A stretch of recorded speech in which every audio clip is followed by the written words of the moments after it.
ఎవరైనా లగేజ్ పోగొట్టుకుంటారు, వస్తువులు పోగొట్టుకుంటారు. కానీ అగ్రరాజ్యం అమెరికా మాత్రం చాలా డిఫరెంట్. ఎందుకంటే అమెరికా ఏకంగా అణుబాంబులను పోగొట్టుకుంది. అణుబాంబులంటే ఇలాంటి అణుబాంబులు కాదు. జపాన్పై ప్రయోగించిన అణుబాంబుల కంటే 70 రెట్లు శక్తివంతమైనవట. ప్రస్తుతం ఇవి సముద్ర గర్భంలో ఉన్నాయంటూ బీబీసీ కొంతకాలం క్రితం ఓ కథనం ప్రచురించింది. మరి ఈ అణ్వాయుధాలను అమెరికా ఎప్పుడు కోల్పోయిందో, ఎలా కోల్పోయిందో తెలుసుకుందాం పదండి.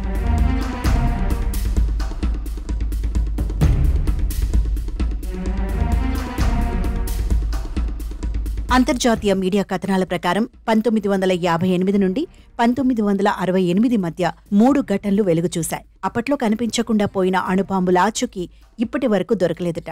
ఈ ఘటనలను మిలిటరీ పరిభాషలో బ్రోకెన్ యారో ఉదంతాలుగా పిలుస్తారు.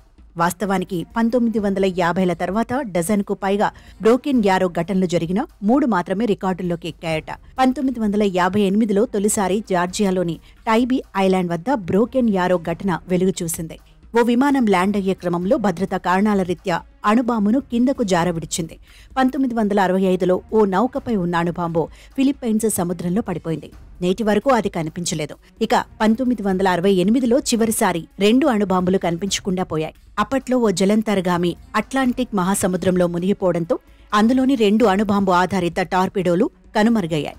ఇలా మిస్ అయిన అణుబాంబులను కనుగొనేందుకు అమెరికా చాలా ప్రయత్నాలు చేసినా అవన్నీ విఫలమయ్యాయి.